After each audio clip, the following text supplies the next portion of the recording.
Ratusan warga kurang mampu di Kabupaten Kudus mendapat bantuan rumah sederhana layak huni dari PT Djarum. Total ada 100 hunian yang dibangun dan direnovasi oleh PT Djarum bersama Kopi Tubruk Gajah di tahun 2024. Dari jumlah tersebut, total biaya yang dikucurkan lebih dari 5 miliar rupiah.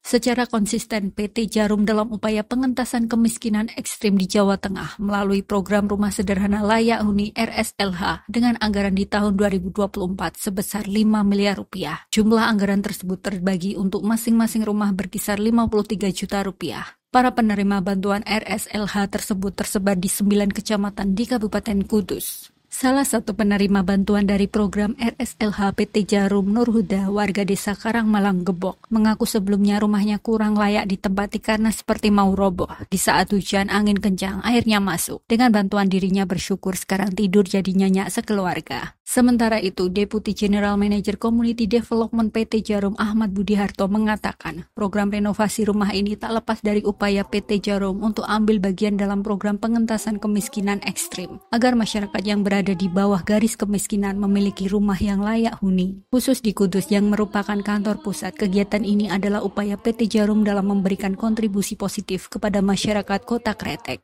Yang kurang lebih masih sekitar 600-an lebih lah, 650-an. Itu yang kita berharap tahun depan dengan kita kontribusi sekitar 300 dan itu minimal. Bisa, apalagi kalau kita bisa kolaborasi dengan beberapa perusahaan lain, akan bisa selesai. Nah, selesai kita bisa mendeklar bahwa di Kudus ini tidak ada lagi rumah yang tidak layak huni untuk yang parah. Saya kira itu.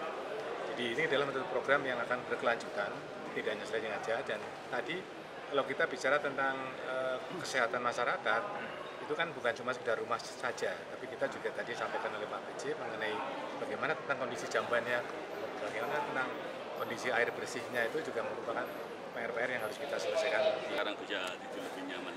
Rumahnya kondisinya gimana, Pak? Sebelumnya itu udah mau roboh.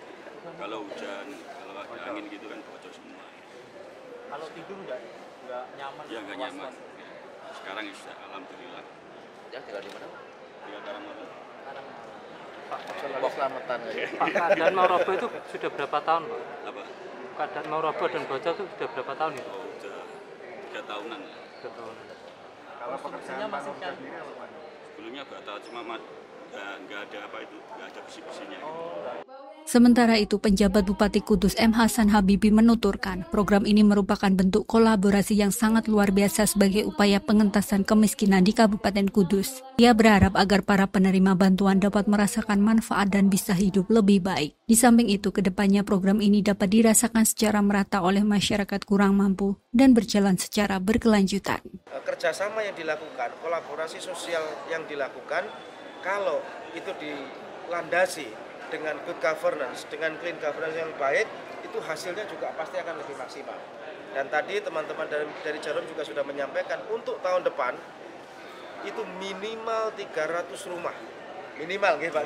Minimal 300 rumah akan dilakukan perbaikan lagi dengan rumah sederhana layak huni, karena berarti program ini bagus, program ini sukses, program ini berjalan dengan lancar dan aspek manfaatnya langsung terasa. Di tahun 2025, PT Djarum berencana melanjutkan program RSLH ke 350 rumah, yang meliputi 300 rumah di Kudus, 30 rumah di sekitar Kudus, 20 rumah di Jawa Tengah. Dari Kudus, Mas Rukin, Simpang 5 TV melaporkan.